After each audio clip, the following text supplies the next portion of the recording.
السلام علیکم ناظرین، آپ کو اپنے چینل میں خوش آمدید کہتے ہیں۔ قرض جاں کی آنے والی قسط کی بات کریں گے، جس میں جب بختیار اور اس کی والدہ بسمہ کے گھر آتے ہیں اور بسمہ اور عاصم اور ان کی والدہ بی جان سب موجود ہیں وہاں پر، اور بختیار کہتے ہیں کہ نشوہ اور عمار کا نکاح ہو چکا ہے اور یہ نکاح ان دونوں کی مرضی سے ہوا ہے، کسی نے ان پر زبردستی نہیں کی ہے۔ یہ سن کر بسمہ جو ہے وہ حیران ہو جاتی ہے اور پریشان بھی ہو جاتی ہے، اور پھر وہ کوشش کرتی ہے کہ وہ کچھ بولے، لیکن وہ بے ہوش ہو جاتی ہے، اور عاصم اور بی جان جو ہیں وہ پریشان ہو جاتے ہیں۔ اور ادھر عمار کو دکھایا جائے گا کہ عمار بہت پریشان ہے، بہت اپسیٹ ہے، اور وہ چیخ کے اور چلا کے کہتا ہے کہ یہ تم نے کیا کیا نشوہ، تم نے میرے بارے میں کیوں نہیں سوچا، تمہیں میرے بارے میں سوچنا چاہیے تھا۔ اور اس سے پہلے ہم نے قرض جاں کی اس قسط میں دیکھا کہ اب جب ہاسپٹل سے واپسی پر برہان جو ہے اس نے واضح الفاظ میں نشوہ سے اپنی محبت کا اظہار کر دیتا ہے، اور اسے کہتا ہے کہ میں تو تمہیں پتہ نہیں کب سے میں تم سے محبت کرنے لگا ہوں، شاید جب میں نے پہلی بار تمہیں دیکھا تھا یا جب تم ہاسپٹل میں زخمی تھی، اور تو مجھے اس وقت تم سے اور زیادہ محبت ہو گئی، اور تمہارا نام بہت خوبصورت ہے۔ جب میں نے پہلی بار تمہارا نام سنا تو تمہیں سب سے پہلے مجھے تمہارا نام بہت اچھا لگا، بہت یونیک لگا،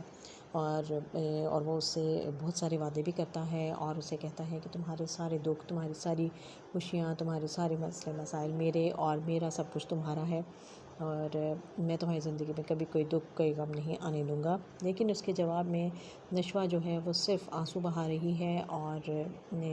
اپنے دکھ کا اظہار کر رہی ہے، جو کہ دکھ اس کے چہرے پر نمایاں ہے، اور وہ اس کو دیکھتی رہتی ہے اور آنسو بہائے چلی جاتی ہے۔ اور برہان جو ہے وہ منتظر ہے اس بات کا کہ وہ آگے سے کچھ کہے گی، کوئی رسپانس دے گی، کوئی اس کا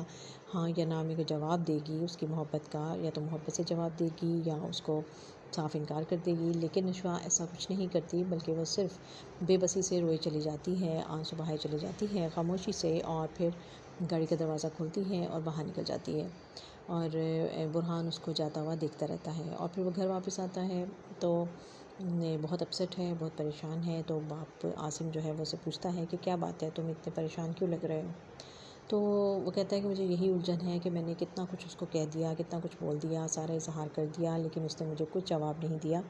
تو باپ اس کو کافی تسلی دیتا ہے، اور وہ کہتا ہے کہ دیکھو، کورٹ میں جب کوئی مقدمہ جاتا ہے، اس کی ہیئرنگ ہوتی ہے، تو پہلے دن صرف ہیئرنگ ہوتی ہے، اس دن کوئی آرگومنٹس نہیں ہوتے، کچھ نہیں ہوتا، تو تم کیوں پریشان ہوتے ہو؟ اور ویسے بھی لڑکیوں کی تو نیچر ایسی ہوتی ہے کہ وہ محبت کا اظہار کرنا چاہتی ہیں، لیکن ان کو سننا اچھا لگتا ہے دوسرے کے منہ سے محبت کا اظہار، لیکن وہ خود اظہار کرنے میں بہت ہچکچاتی ہیں اور پہل نہیں کرتی ہیں۔ تو تم پریشان مت ہو، سب ٹھیک ہو جائے گا، اور ویسے بھی اگر ہمیں دوبارہ سے اپنا مقدمہ جو ہے وہ تیار کرنا پڑا تو ہم کریں گے، ہم اپنی انا کو ایک سائڈ پہ رکھ کے پھر دوبارہ جائیں گے ان کے پاس، اور ویسے بھی اگر اور کچھ نہ ہو سکا تو گارڈین کا جو ووٹ ہے ہم اس کو استعمال کر لیں گے، کیونکہ ان کی ماں ہمارے پاس ہے، اس کی ماں راضی ہے، گھر والے سارے راضی ہیں، تو تمہیں کس بات کی پریشانی ہے؟ اور دوسری طرف جب نشوہ گھر واپس جاتی ہے اور جا کے اپنا بیگ بیڈ پر پھینک دیتی ہے، اور اس کو وہ ساری باتیں اس کے ذہن میں، دماغ میں اس کے گونج رہی ہیں، برہان کا ایک ایک لفظ وہ اس کو یاد آ رہا ہے، اور وہ وہی روئی چلی جا رہی ہے اس کے ساتھ، اور وہ کہتی ہے کہ آپ کچھ نہیں جانتے، کوئی کچھ نہیں ہو سکتا، آپ کی شکست اور میری فتح بنانا چاہ رہے ہیں، لیکن ایسا نہیں ہو سکتا، یہ فتح آپ کی قسمت میں نہیں ہو سکتی، کبھی نہیں ہو سکتی، اور میں کیوں اس بارے میں سوچ رہی ہوں؟ آپ کو میرا نام اچھا لگا، کیوں اچھا لگا؟ میرے نام میں تو ایسا کچھ نہیں ہے، کوئی نیاپن نہیں ہے، ایسے عام سا نام ہے، اور آپ کو یہ سب کیوں ایسا لگ رہا ہے؟ اور مجھے یقین نہیں آ رہا کہ یہ سب اور میں کیوں آپ کے بارے میں سوچ رہی ہوں، اور میں کیوں ایسا کر رہی ہوں، جبکہ ایسا کچھ نہیں ہو سکتا اور ایسا کچھ نہیں ہے۔ اور عاصم اور بسمہ جو ہیں وہ تو اپنی زندگی میں سیٹ ہو گئے ہیں، اور عاصم اپنے آپ کو بڑا خوش قسمت کہتا ہے کہ میں نے تمہیں بہت مس کیا، میں نے تمہیں بہت یاد کرتا تھا، اور میں نے تمہیں بہت اپنی دعاؤں میں مانگا، جس کا یہ صلہ ہے کہ تم آج میرے ساتھ ہو۔ تو اور سے پوچھتا ہے کہ کیا تم نے کبھی اپنی رات کے پہر تم نے کبھی اپنے ہاتھ اٹھا کر مجھے مانگا؟ تو وہ کہتی ہے کہ نہیں، کیونکہ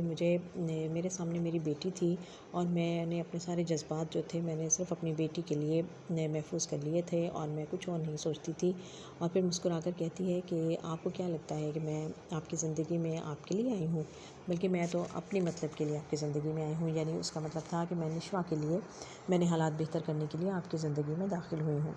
لیکن ماں نہیں جانتی کہ جو وہ سوچ رہی ہے اور وہ سمجھ رہی ہے کہ شاید وہ نشوہ کا مستقبل محفوظ کر لے گی اور اس کے لیے کوئی بہتر فیصلہ کر پائے گی، تو ایسا کچھ نہیں ہونے والا ہے، کیونکہ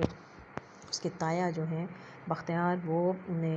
چالاکی میں ان سے بہت آگے ہیں، اور انہوں نے بہت بڑا ایک جال بنا، اور انہوں نے ماں کو بھی اسی بات پر منایا تھا۔ اور اگر آپ کو یاد ہوگا تو انہوں نے کہا تھا کہ ماں کو آزاد کر دیں اور بیٹی کو قید کر دیں۔ تو یعنی انہوں نے اسی شرط پر نشوہ سے ماں کی شادی کے لیے وہ مانے تھے کہ ٹھیک ہے، ہم اس کو بسمہ کی شادی کروا دیتے ہیں، لیکن اس کے بدلے میں تمہیں عمار سے شادی کرنا ہوگی۔ اور ساتھ انہوں نے جو بسمہ کو جائیداد جانے والی تھی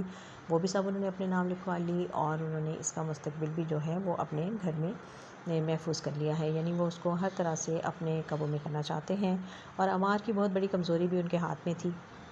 کہ اگر عمار ان کی بات نہیں مانے گا تو وہ پولیس کو صاف بتا دیں گے کہ جی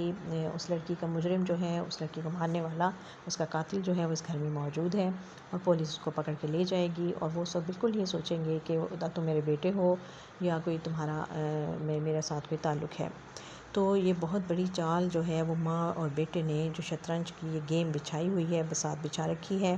اور اس میں انہوں نے دوسروں کو مات دینے کے لیے بہت سارے انہوں نے مہرے تیار کر رکھے ہیں۔ اور نشوہ جو کہ بہت بااعتماد لڑکی ہے، اور وہ اپنے حق کے لیے لڑنا بھی جانتی تھی، لیکن اس وقت اس نے اپنے سارے ہتھیار جو ہیں وہ اپنی ماں کی رہائی کے لیے اپنے سب ہتھیار پھینک دیے، کیونکہ وہ دیکھ رہی تھی کہ اس کی ماں جو تھی وہ ساری عمر اس نے ان لوگوں کی غلامی میں گزار دی اپنی بیٹی کی خاطر، اور کیونکہ اگر وہ یہاں سے جاتی تو وہ اس کو بیٹی سے چھین لیتے، تو ماں نے یہ کبھی بھی قبول نہیں کیا کہ وہ بیٹی کو چھوڑ کے جائے، اور وہ ہمیشہ اس کے سامنے ڈھال بنی رہی، اور بیٹی کو اعتماد دیا، اس نے اس کو پڑھایا، اس کی تعلیم دی، اس کو شعور دیا۔ تو اب وہ سمجھتی ہے کہ میری بیٹی کا یہ حق ہے کہ وہ اپنی ماں کے لیے کچھ کرے، اور اس کے لیے بیٹی نے اپنے آپ کو قربان کر دیا، اور بڑے ہی خوبصورت انداز میں یہ کہانی جو ہے بنی گئی ہے۔ اور اب دیکھنا یہ ہے کہ آنے والی قسطوں میں نشوہ جو ہے وہ کیا کرے گی، کیا وہ اپنے حق کے لیے کچھ کر پائے گی؟ اب وہ جس گرداب میں پھنس گئی ہے اور جس پانی میں وہ ڈوب رہی ہے، ہاتھ پاؤں چلائے گی، اور کیا وہ اپنے آپ کو ڈوبنے سے بچائے گی یا اپنے آپ کو ان لہروں کے حوالے کر دے گی؟ تو دیکھتے رہیے یہ خوبصورت ڈرامہ جس کا نام ہے قرضِ جاں۔